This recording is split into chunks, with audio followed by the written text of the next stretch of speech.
What's good, you guys? This is your boy, Tone the Shields II from Chalk It Up Sports, where no matter we win or we lose, we just got to charge it to the game.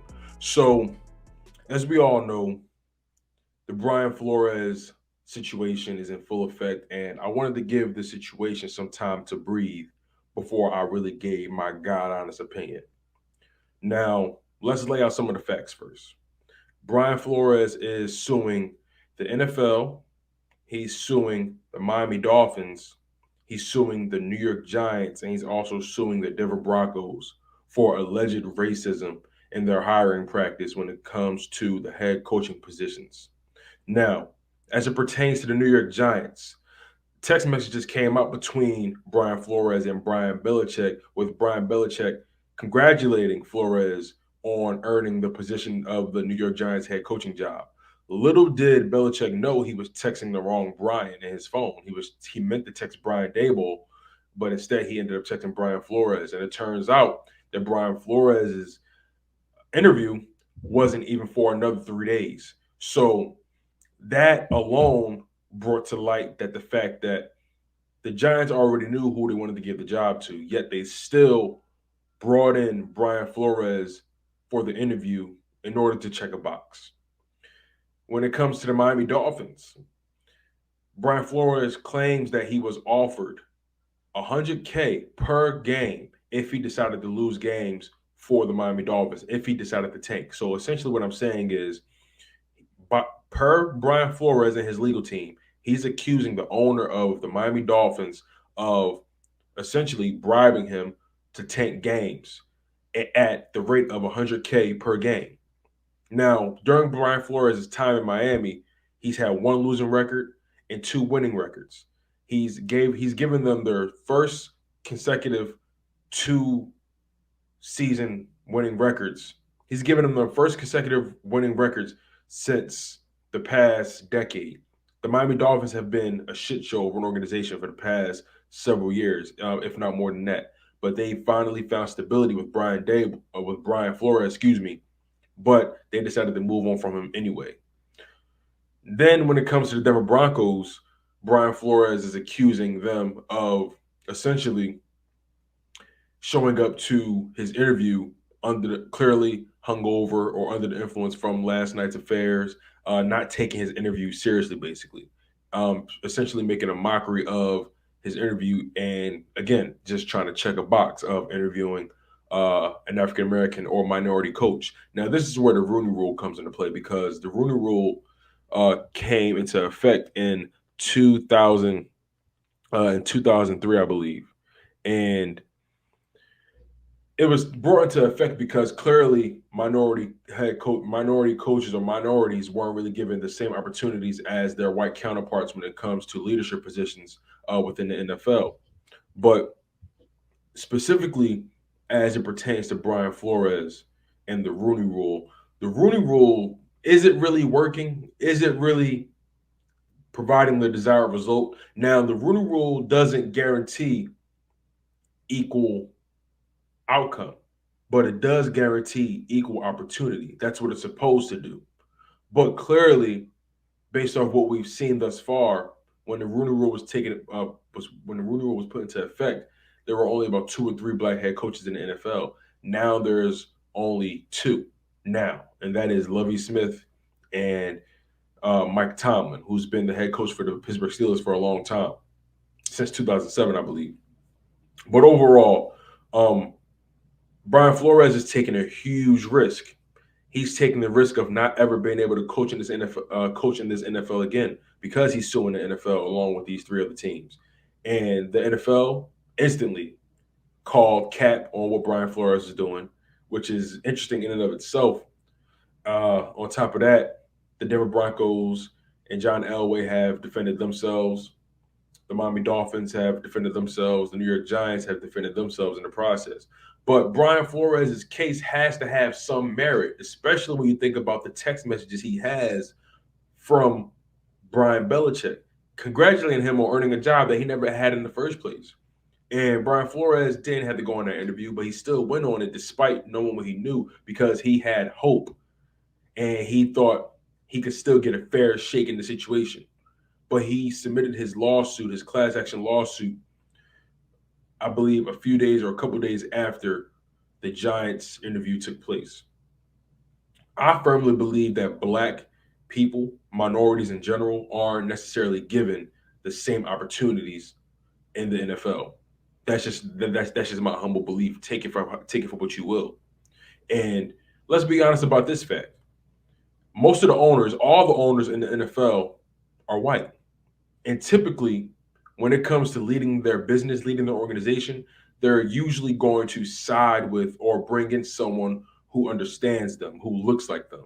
And I think that's in any business, be it if you're black, if you're Hispanic, if you're white, you're going to 9 times out of 10 put faith in someone who understands you, someone who understands how you speak, understands how you think, someone who essentially looks like you and comes from where you come from. And that's not giving everyone equal opportunity. Again, no one's asking for equal outcome. We're asking for equal opportunity at the end of the day. I'm of the mindset of the best candidate, the most qualified candidate should get the opportunity, should get the job, regardless of your race, color, creed, religion, sexuality, whatever it may be.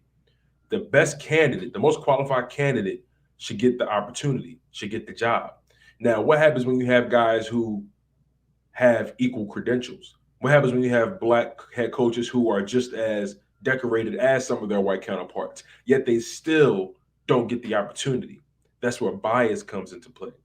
And again, I'm not saying we need to choose head coaches based on their race. I'm not saying we need to have a quota of it needs to be this many black head coaches or black people of leadership in the NFL versus this amount of white people in leadership positions in the NFL. That's not what I'm saying. But what I'm saying is we can't act like there are no black head coaches who know how to coach football or know how to lead an organization or know how to lead a franchise.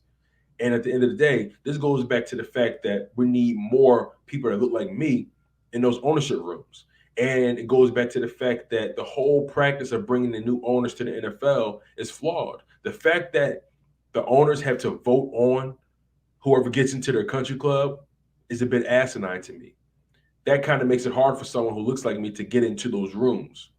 There's so many black people of wealth, of affluence, who've tried to get ownership stakes in the NFL. Yet somehow, some way, they can't manage to get into the rooms. There's something to be said about that. So I'm not sure how far Brian Flores' lawsuit will go.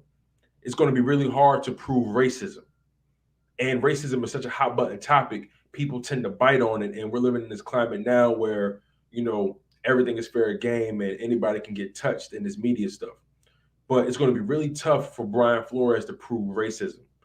It's going to be really hard. And I'm really curious to see where this lawsuit goes. I'm really curious to see how much his legal team can prove. Again, I'm all about equal opportunity. I'm all about everyone getting a fair shake in this thing. I'm all about people like that look like me getting a fair shake in this thing. But the Rooney Rule was put into effect for a reason because clearly there's something off in the NFL, and the Rooney Rule is clearly not working. Clearly, they would much rather have people that look like me in laboring positions, such as being players. Some people like to argue the fact that, well, these guys are getting paid millions. What does it matter? But at the end of the day, money don't make the man. The owners are getting paid millions. The other coaches are getting paid millions. Money has nothing to do with anything. You know what I'm saying? Let's stay focused on the task at hand. And that's the fact that guys aren't getting fair shakes in this thing. Guys that look like me aren't getting fair shakes. And again, I'm really curious to see where the situation goes. I'm really curious to see if Brian Flores can prove what he's accusing the NFL and the Giants and the Miami Dolphins and the Denver Broncos of. Apparently, they have a lot of evidence, enough evidence to take this thing to court. And I'm really curious to see how it pans out. At the end of the day, I want everyone to get a fair opportunity at this thing. I want guys that look like me to be able to step into those rooms as well, to show that we're capable of leading franchises, to show that we're capable of leading men. But things are never going to change if we continue to only believe that black people or minorities in general are only capable of being put in laboring positions. We're intellects as well. We're men of character, men and women of character as well. We have morals as well. And We have convictions, strong convictions at that as well. Highly capable, highly affluent. We're extremely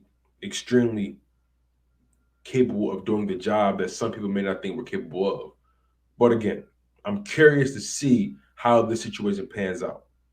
It's going to be really hard for Brian Flores to prove racism. It always is hard to prove racism at the end of the day because it's subjective. And I don't know if he has recordings. So far, the most gripping piece of evidence he has is the text messages between him and Brian Belichick. And this is no way an indictment on Brian Belichick at all, or Bill Belichick, excuse me. This is no way an indictment on Bill Belichick. But the messages are the messages, and I wouldn't put it past the Miami Dolphins for setting up a tanking job. I wouldn't put it past them at all. If you're starting to compromise the game, I have a problem with that. But again, I'm really curious to see how this pans out. How do you guys feel about the Brian Flores situation? Do you guys feel like Brian Flores is reaching? Do you guys feel like he may have a case? You never know. But here's one thing to think about: the New York Giants haven't had a black head coach in 100 years. Since the organization has been in effect, they've never had a black head coach. I don't know. Something to be said about that. Some people say, well, there's only 32 head coaching jobs in the NFL. It was a hard job to get. Um, everyone's not, every black person not going to be able to get in. I understand that every black person is not going to be able to get in. I'm not expecting every black person to get in. Everyone's capable of coaching football, no matter your race, color, creed. Your race, color, creed doesn't define your level of intellect or your level of understanding the game. But there is something to be said about only two black guys being head coaches in the NFL right now. Only two. And it's unfortunate because Lovie Smith, I want to support that man earning that Houston Texans job, and I'm so glad he got it. But unfortunately, from this point forward, any black guy that gets a head coaching job, any minority guy that gets a head coaching job in this NFL is going to be looked at as a consolation prize. You know what I'm saying? But again, Lovie Smith, congratulations to you. Brian Flores, I'm really curious to see how this thing pans out.